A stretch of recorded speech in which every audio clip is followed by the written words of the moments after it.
15 seconds. Guidance is internal. 12, 11, 10, 9. Ignition sequence start.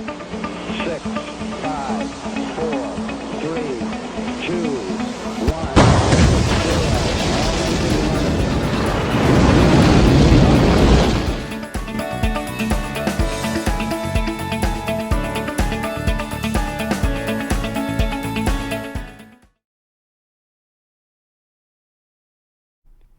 All right, welcome back, everyone.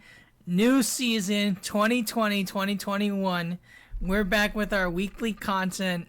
Again, I'm Barat, and I'm joined by my co-host, three-time top 40K, Jason. Welcome back. Glad to be here. Yeah, fresh off a 29K finish, so pretty happy with that. Yeah, pretty good season.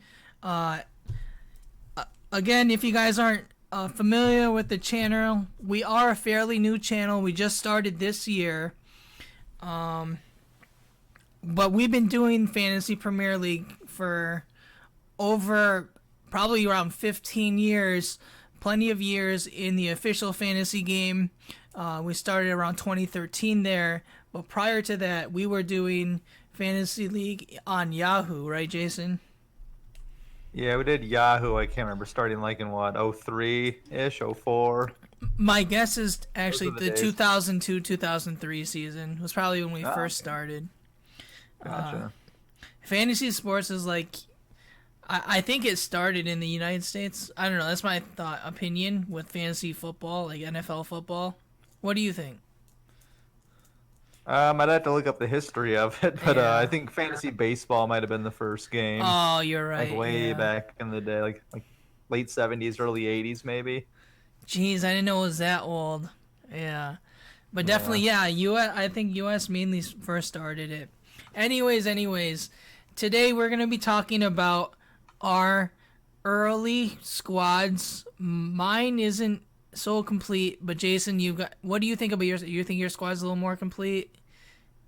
I mean, for now, I'm changing it every 5 minutes at this point, so Yeah, I like it right now, but by tomorrow, little transfer news here and there. Who knows what I might do? There's absolutely crazy news with the transfers. Who's starting? Who has issues with the pandemic? International break. So there's too much going on. So we really had to take a little bit of time to adjust and think about it. I'm not even close with my team yet. I'll probably have to wait till Friday. But we'll give you our early picks. And then also we'll complete the part 2 of this type week. We'll talk a little bit more of the midfields and forwards. Again, if you guys like this content, please give us a like. Please give us a subscription. We just started a YouTube channel. A Twitter channel. Twitter. What do I call it? I call it a channel? I don't know what I call it. Account. A Twitter account. And links will be in the description. Also, we got a little bit of big news. We're proud to be part of the Fantasy Football Scout Academy. Jason, how long have you been reading Fantasy Football Scout? Yeah, I didn't even know at this point. It seems like forever. I can't even remember a time without it. So I know. It's definitely been a part of my fantasy game for many, many years at this point. Yeah, actually, a huge honor to be considered for the academy. I've been reading. I've probably been a member at least till around at least like 2012 minimum. I remember listening to downloading their podcasts on their website, listening to it. I've been a member, like a subscription member every year, trying to beat this guy, Jason.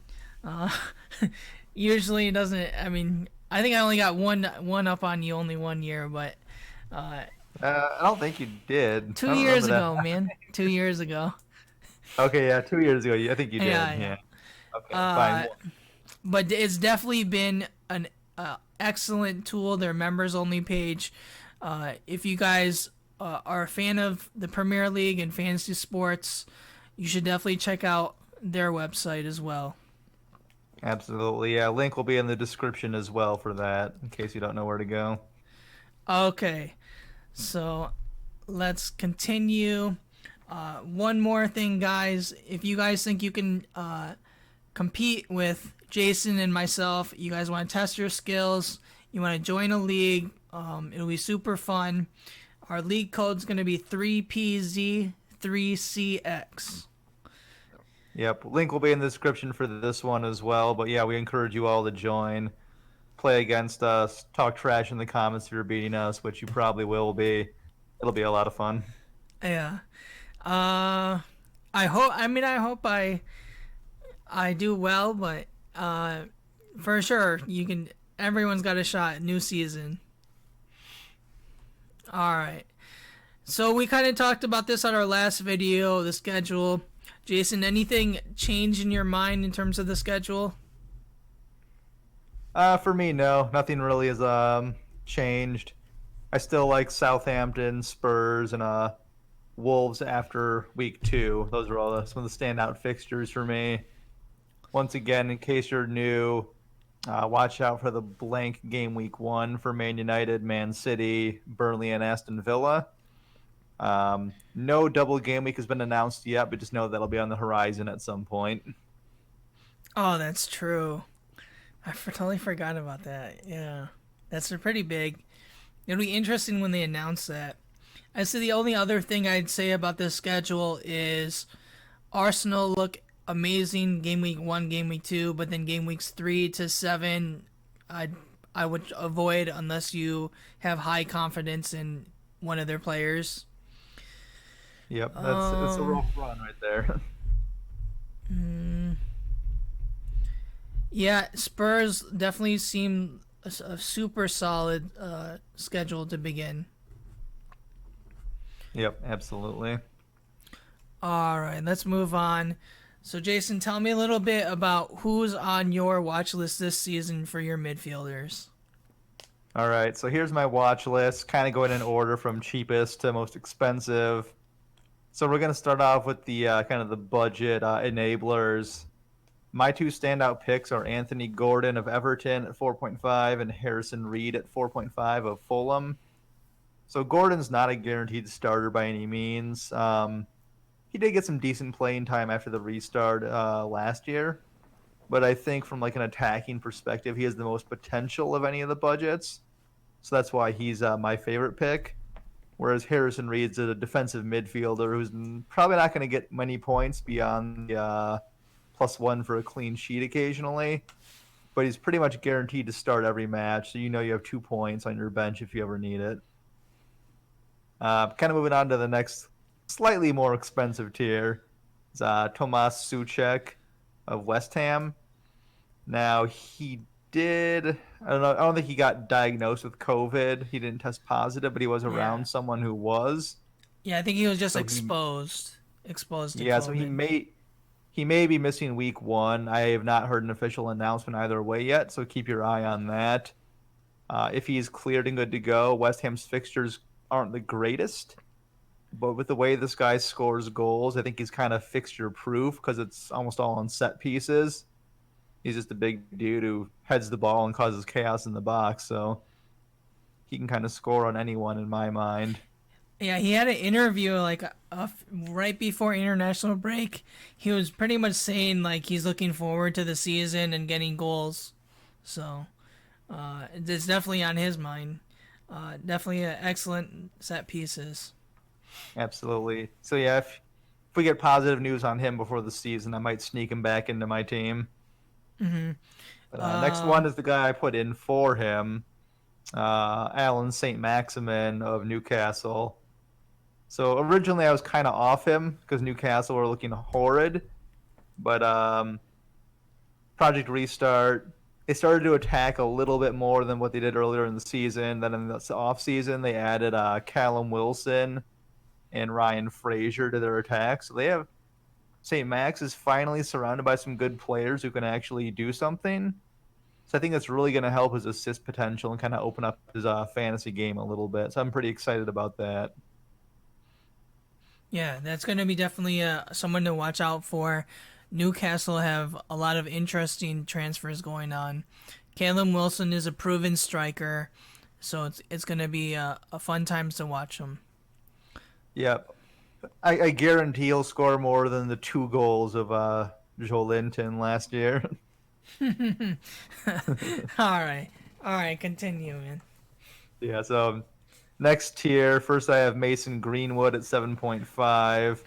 He got switched from a forward to a midfielder this year, so his goal is going to be worth an extra point, and he has the potential for a clean sheet bonus.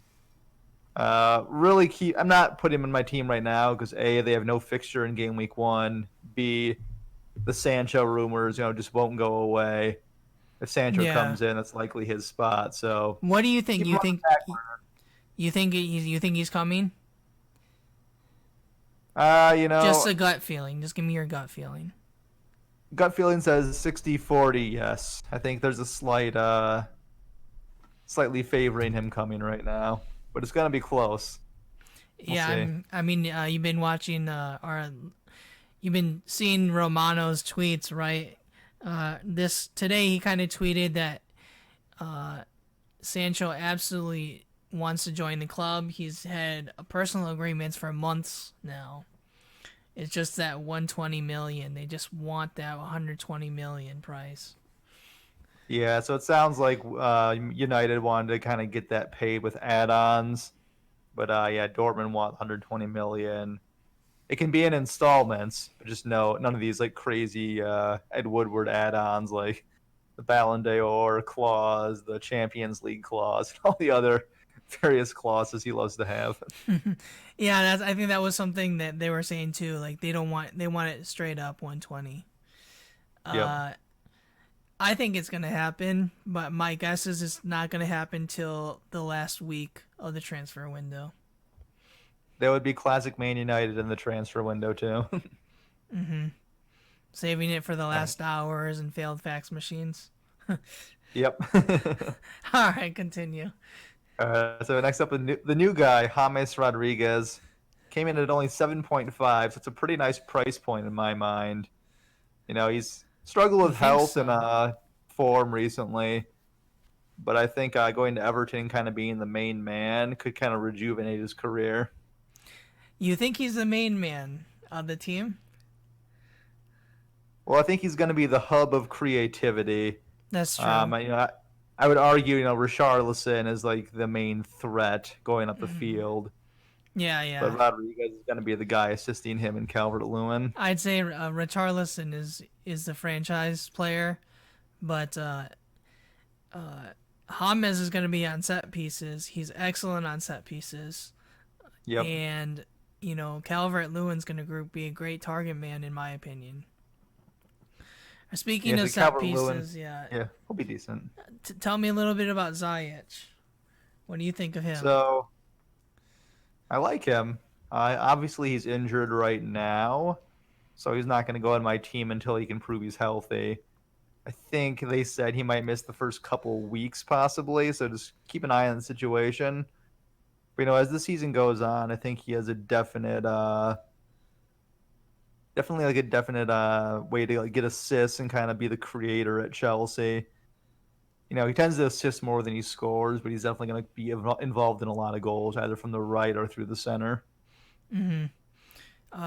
Interesting transfer coming from the Dutch league, but excellent stats in the Champions League. Yeah, definitely proved himself in the Champions League over the last couple of years. All right, now tell me more about your more expensive players out here on the list. Yeah, so now we're getting into that premium area. So first up is another new guy at Chelsea, Kai Havertz at 8.5. I know he's very highly rated coming from the Bundesliga. I love the guy. I think he's a great player. He can play on the right, through the center, as a false nine. He's just a very smart footballer who can fit in anywhere. Exactly. Scores and assists. Deadly left foot. Huge big guy, player too. for Leverkusen. The guy played also in the Europa League stages, like the knockout rounds. He was playing pretty much as their striker. So very versatile. Yeah, I think he's going to be a great signing for Chelsea. Germany really thinks of him as like a generational talent. So let's see what he can do in the Premier League. Yep. Yeah, next up, kind of a familiar face here is Son Heung-min of Tottenham at 9.0. I think, with Tottenham's nice early season schedule, I kind of like him to start the season off. Kind of know what you're getting from him at this point. One thing I will say is in this preseason right now, without Harry Kane there at the club, he's been playing more up top and scoring a ton of goals. Once Kane comes back, he'll kind of slot back into that left wing forward position, and he won't get it in the box as much, but he's kind of proven throughout the last year, 2 years, whatever it's been, that he's going to get his points eventually, no matter what. He'll get less chances if he's kind of isolated out wide, but he always just seems to find a way to score points. Yeah, always an excellent option. That's a little bit of the question here is where is he going to be? Is he going to be more of a central forward position with less defensive responsibilities, or is he going to be more on the left flank? He was known, we saw that argument with the Lloris last year about not having, not doing his defensive duties. So it'll be interesting. I want to see what Mourinho does here with Kane and Son. Yep. So now tell me a little bit more about, one of your fan favorites, Bruno, here. Yeah, Bruno, big price hike from last year, obviously. Huge, kind of yeah. reflects his value in fantasy. So 10.5, no fixture in game week 1, but he's still on penalties, still a set piece hog.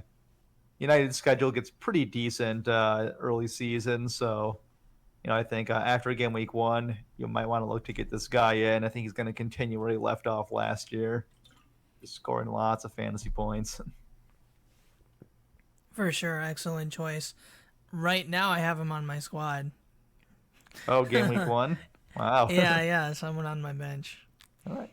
I mean, it's probably worth it. I don't know if his price is going to rise as people start transferring him in game week 2. So it might be good to get him in before that. That'd be crazy if his price rose. That would be insane. Yeah, I hope not, because I want to get him. All right.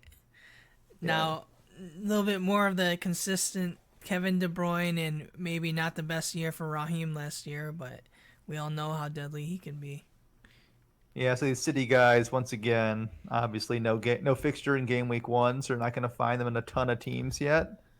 But they're definitely guys where you're going to see them brought in kind of throughout these first few weeks.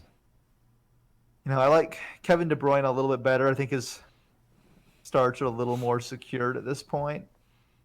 City do have a ton of depth in the attacking area, so the Pep Roulette's going to be very real this year, as it always is. Yep. The new signing, Ferran Torres. Too much roulette, man. Yeah, Torres, I don't know if you watched him in the Nations League games for Spain, but he looked pretty legit in those. Oh, Someone who's no, ready to I step didn't in and watch it. contribute from day one. Yeah, he's ready to play. And then Aguero's been practicing too, fully, right? I believe so, yeah. And at 10.5 as a striker, he's a pretty good deal right now, if he's healthy. It's going to be a crazy year. Yeah. All right. Now tell me about more consistent players. I mean, in terms of, they're going to get their starts.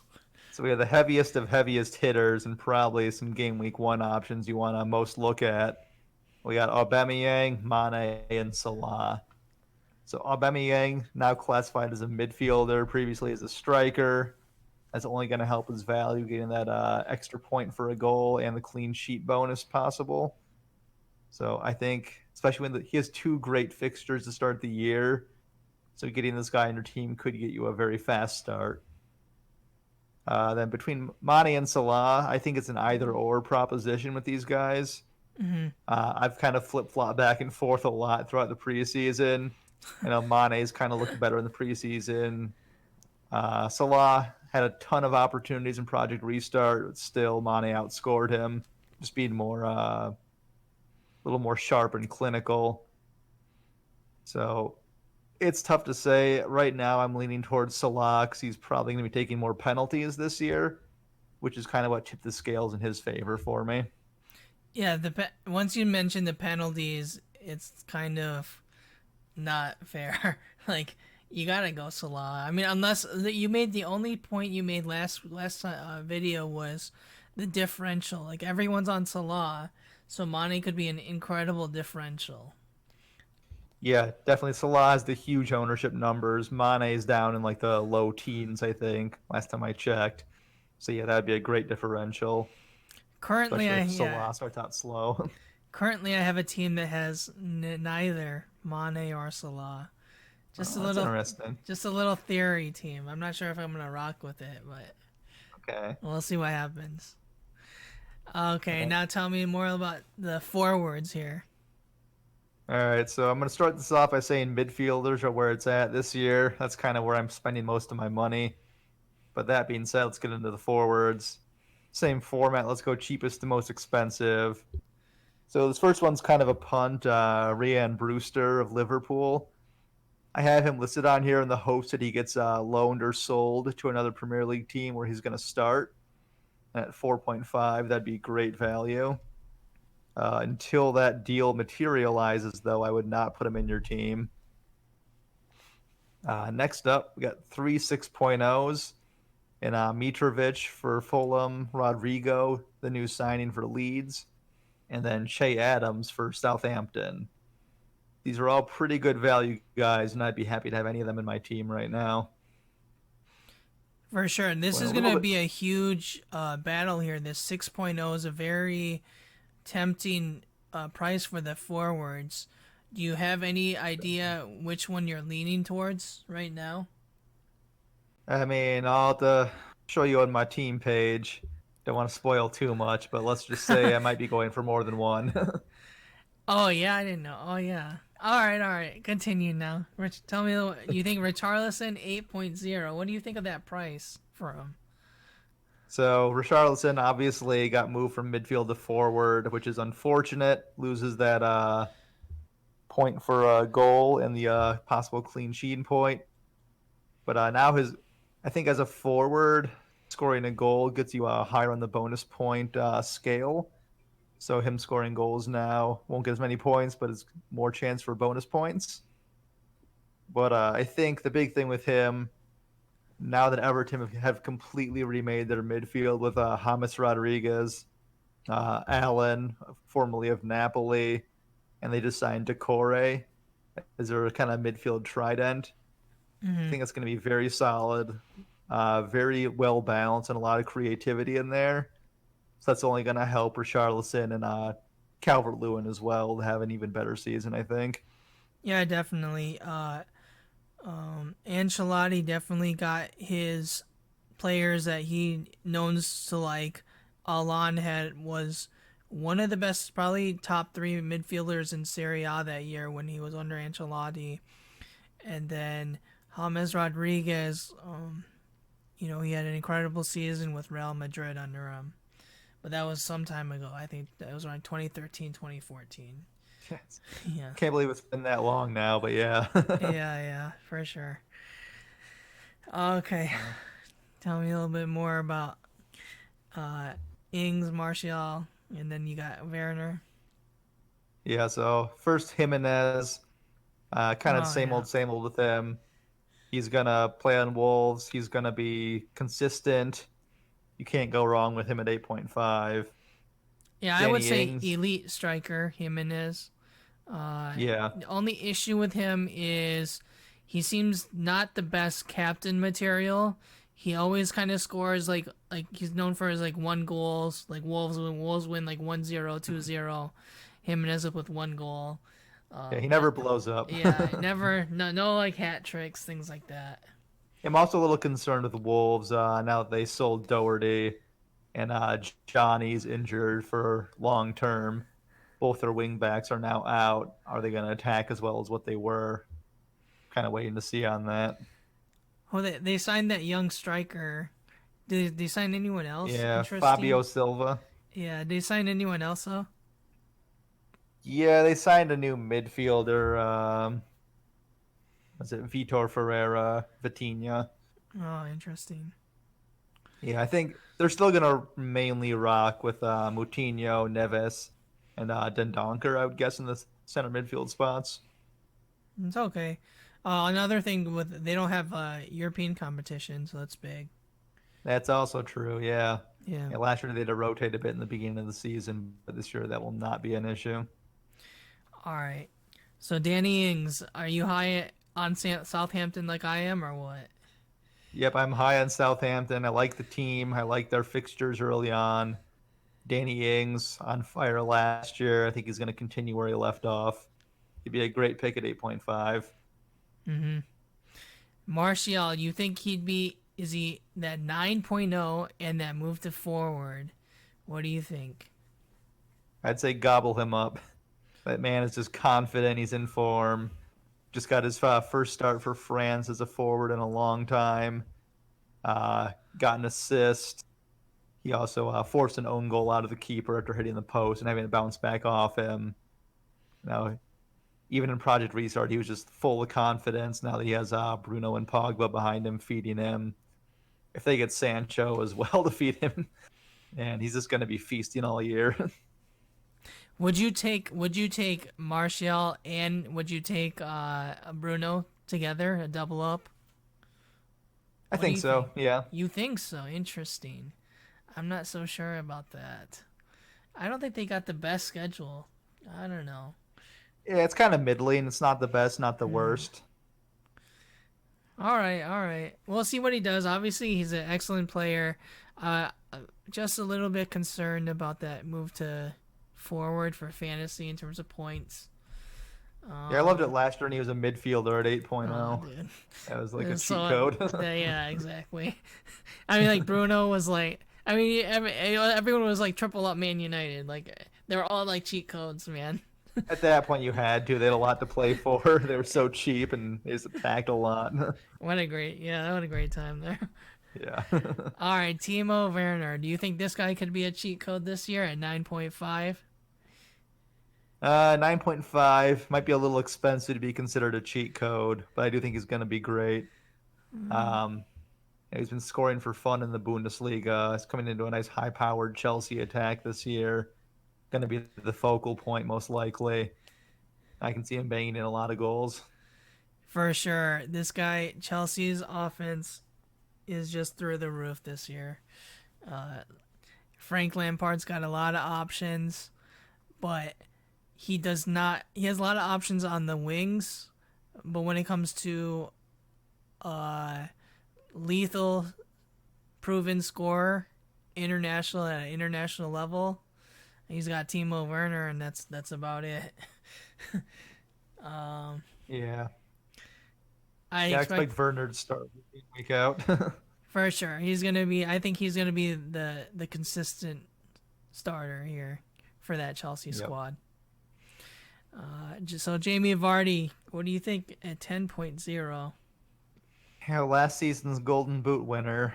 I'm not terribly high on him right now. You know, James Maddison is starting the year off injured. He's the main creative source for Leicester.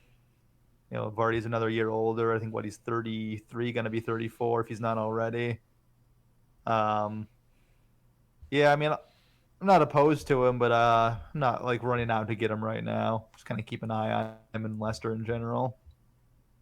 Okay. And finally, the last 10.5s. What do you think? Yeah, so nice price in both Harry Kane and Sergio Aguero. Cheapest they've both been in a while.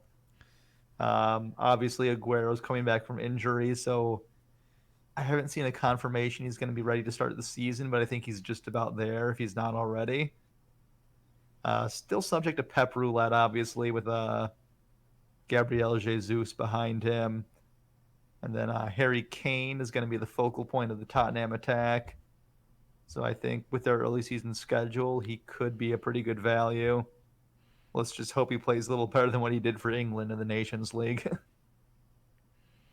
Oh, I mean, he scored a goal. It was wrongly called offside. Yeah, that was unlucky.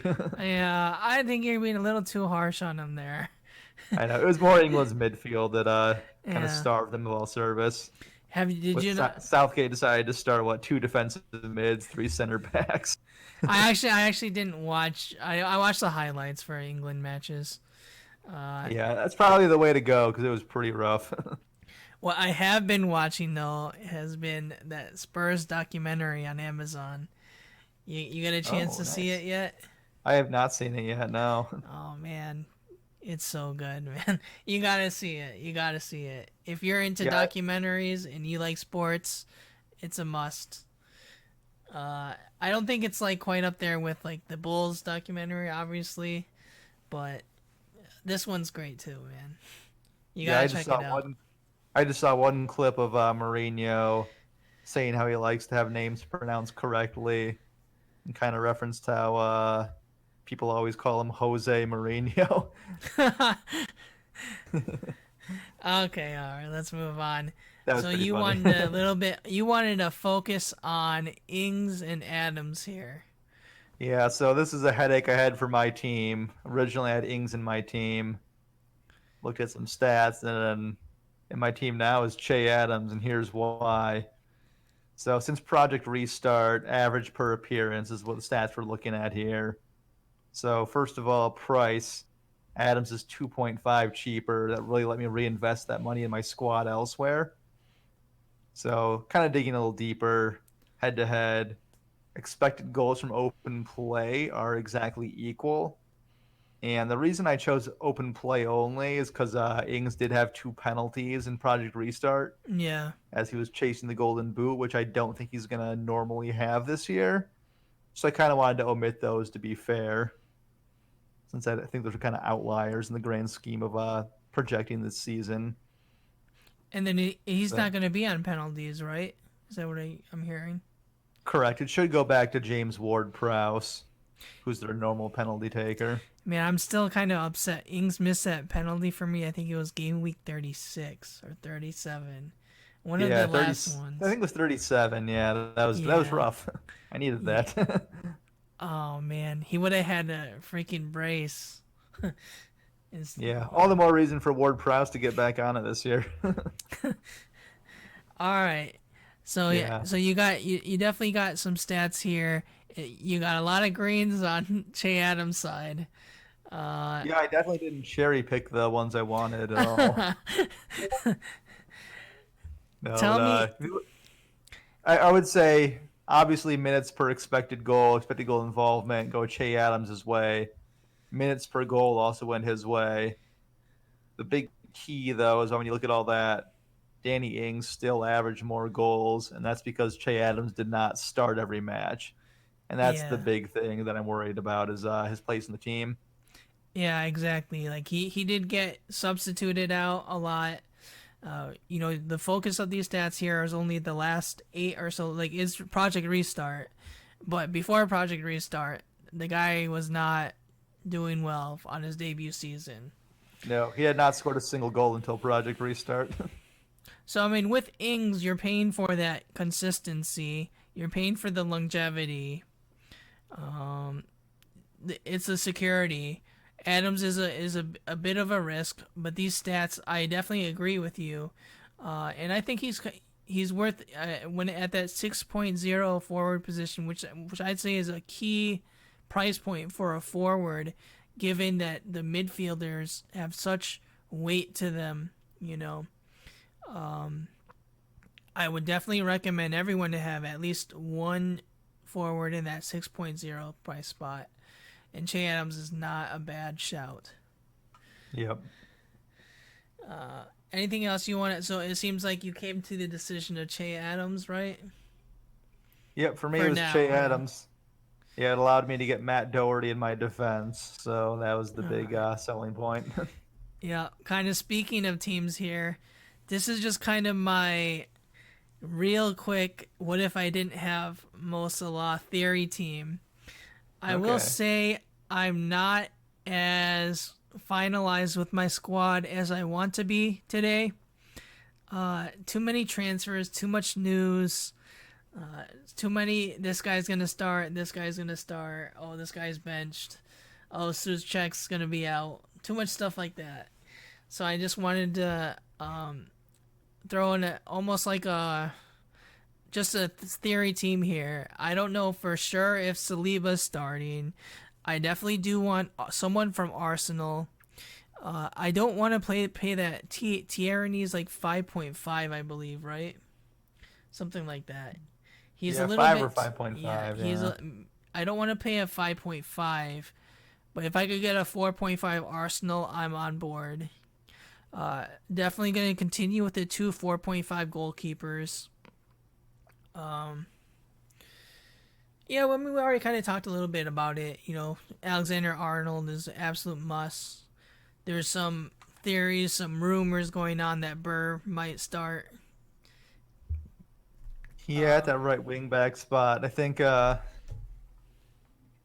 journalist that had tweeted that out kind of retracted his statement and said it was more tongue in cheek. Oh, And then really? he still expects Adama Traore to start at right wing back, but it's Yeah, not right set in wing stone. back. Jeez. Yeah, so Interesting. that kind of like reduces Traore's appeal, and also obviously means Burr would not have a starting spot.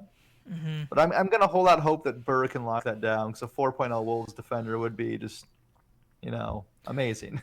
I definitely want someone from Wolves. I definitely want someone from Arsenal, Southampton, and then uh, I'm willing to rest, like get someone from Burnley as well.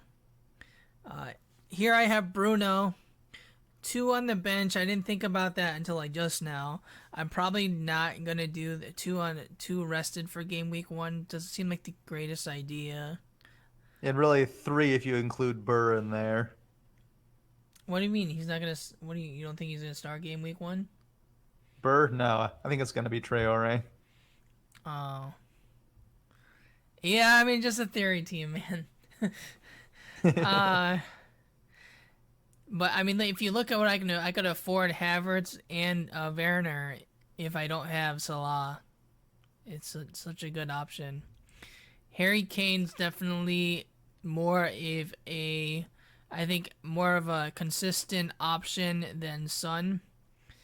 I expect him to have an incredible season this year. I know people are down on Mourinho tactics, but I don't think you can say that about Mourinho's number 9s. He had that rant about Drogba, about Milito, Cristiano, Benzema. He's had incredible 9s, Ibrahimovic, and they've all performed for him. Now he has Harry Kane. I think he's going to have an incredible season. Okay. So Kane is the focal point of your team as well, then? I have bias from that Spurs documentary. So this is a little bit of a fun team. I think what I'm going to do is I'm going to come out with maybe a live stream late in the U.S. Friday night East Coast, maybe around 7, 8 or so, and kind of really work on my team a little bit. Because I'm not set yet, and I want to hear more news, and I want to hear more these guys are going to for sure start type of stuff from journalists and scouts before I make a for sure team. All right, well, I'll get on and troll you and insult you then. Ultimately, to not have Salah is like, that doesn't feel good. Yeah, it's a little tough to start the season without Salah, especially with City and United not having a fixture. But your team does look a lot nicer without it, though. I will say he hasn't been on form. He has a lot of the underlying stats. He had a lot of the underlying stats in the Project Restart, but he only really had like maybe one good game in that restart. And then in the preseason, they're saying that he hasn't been all that great looking either. No, I think when he cut his hair, he may have lost all of his powers. Just stop it. Just a theory. That's right. my theory team. Let's go to your team, Jason. All right. There's my tentative team. I've been chopping and changing, constantly all day, every day. This is what I'm on right now. Not guaranteed to stay like this. But kind of what I'm doing. I have McCarthy and Ryan in keeper.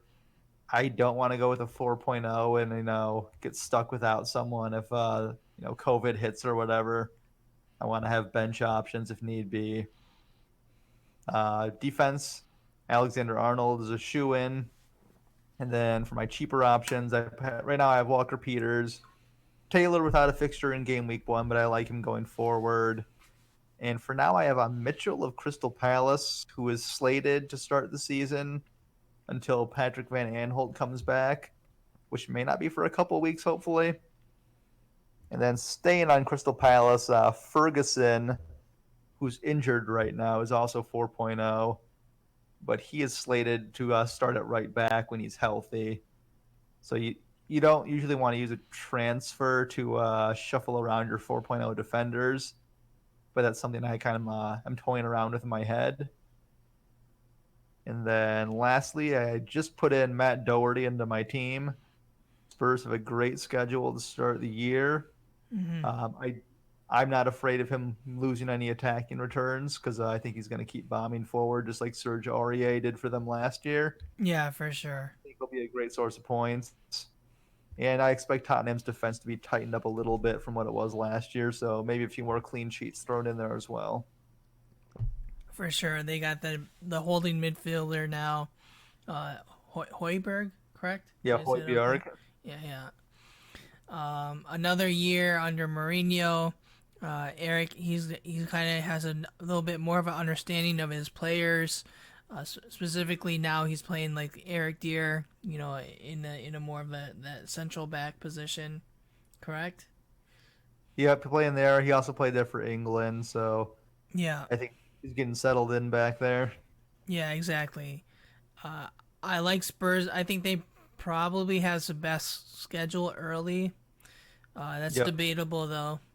I would agree with it. Only thing is like, for me, what I'm going to be doing when I'm scouting Spurs is I'm going to be saying, where's Son playing? How high up the pitch is Doherty getting? And how many like crosses he get putting in? And then really looking at that back line and how solid it is. Yep. I think there's good potential with Spurs early.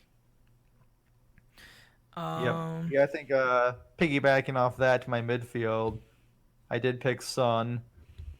I'm not terrified of him playing on the wing. Like I said, he just always seems to get the points at the end of the day, no matter what. And if anything were to happen to Kane, or if Mourinho decides to go to a 2-striker formation, which I believe he did a couple times last year, I think Son would be primed to explode in those scenarios. Plus, with the great fixtures early on, I think he's just a nice safe pick of that 9.0 in midfield. My heavy hitters in midfield, I'm going with Salah and Aubameyang right now. Captain's on Salah, that could easily change to Aubameyang. It's going back and forth. I've been alternating Salah and Mane in and out of my squad. Like I said earlier, I think Salah possibly having more penalties this year is kind of what's putting them over the top for me. Both Salah and Aubameyang could easily be sacrificed in the coming weeks for guys like Bruno or KDB, whoever I need to get in. But at least for this first week or two, I want them in my team. Finish off the midfield, I went with St. Maximin. Newcastle made some nice transfers. They've been playing a little more attacking. I think that helps them out just enough to kind of put them over the top and get in my team. Plus with Suchek possibly not playing, I had to get someone else in just in case.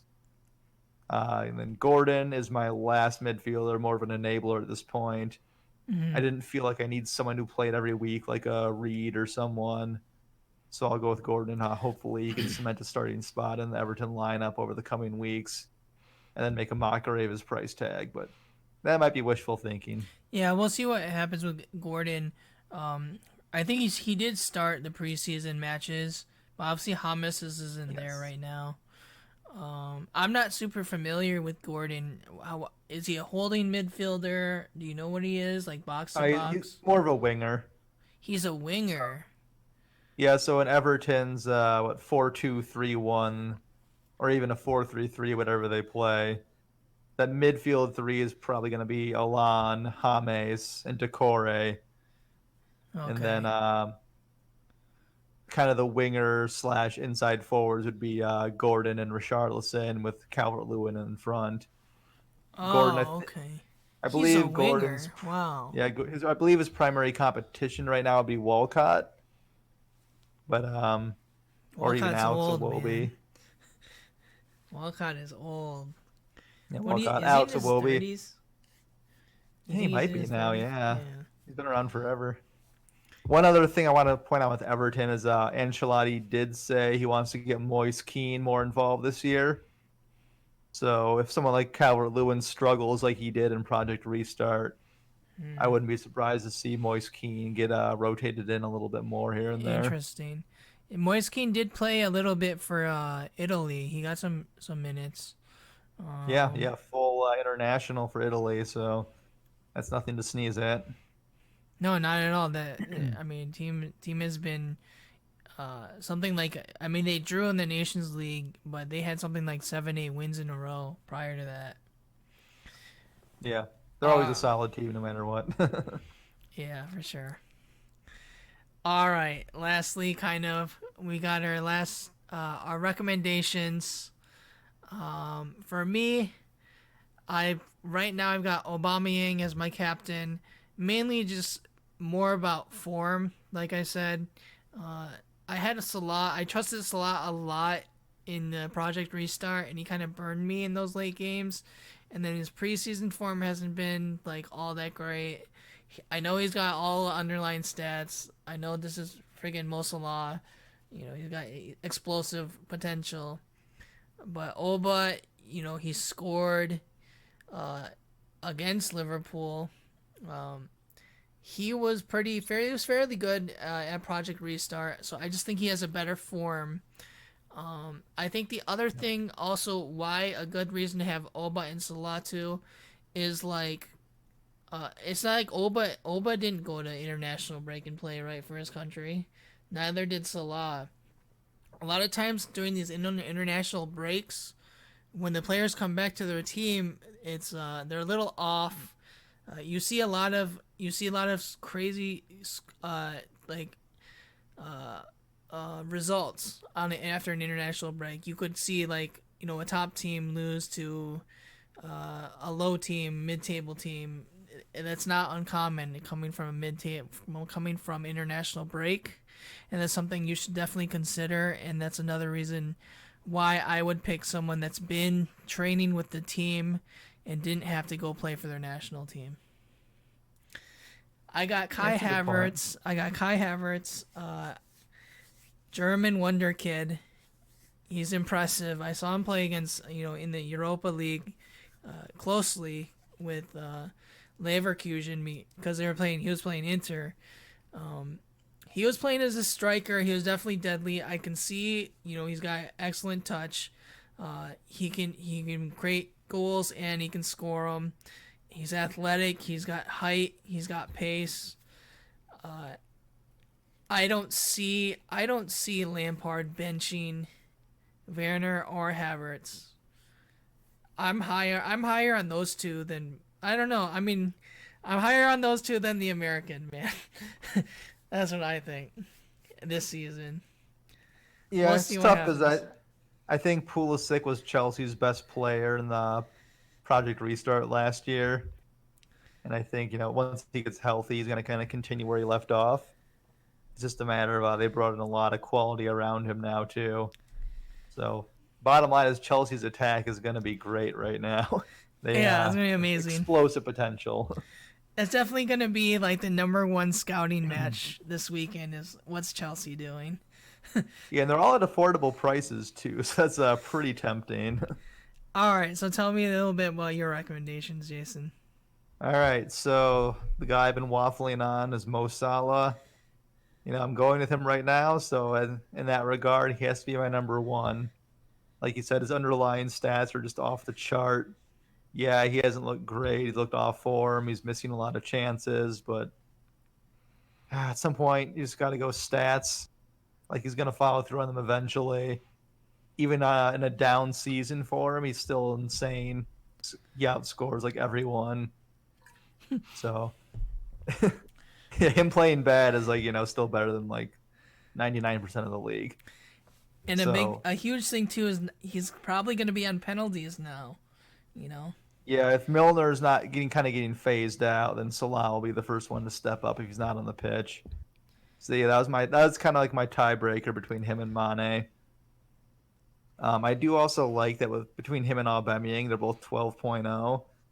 So if I need to move off either of them in the first couple of weeks, it'll be an easy downgrade because I know I can afford it. Obviously, get in KDB, get in Bruno, whoever you need to. Good transition. So he's my second pick, Aubameyang. 2 amazing fixtures to start the year. He's in great form. Classified as a midfielder. I think he's going to get off to a nice fast start. Then Arsenal's fixtures turn for the worse. So he's going to be kind of a couple of weeks and probably out kind of guy. And then my third pick is going to be Timo Werner. I think if I was an actual manager starting a team and I got to choose between Werner or Havaritz, I would take Havaritz. But since I'm not and we're playing fantasy, I'm taking Werner. I think he is the most likely one to be banking points at Chelsea week in, week out. All excellent choices. Obviously, I agree with your opinions, and I have all your players on my team right. Oh, actually, I don't have Salah. Yeah. It's your theory team. Gosh, I don't. Oh man, tough decisions in the midfield this year. I tell you, man. All right, so that pretty much wraps it up for this episode. Again, if you guys like the content, please give us a like, subscribe, join our Premier League team. Be on the lookout. We plan on we have a weekly content, and then we might have a little more than weekly this like first week or two. Any final words there for you, Jason? No, I think we're making up for a little bit of lost time right now. We'll try and stay active on Twitter and get you guys some information in between our videos. Kind of get your Green Arrow fix all throughout the week.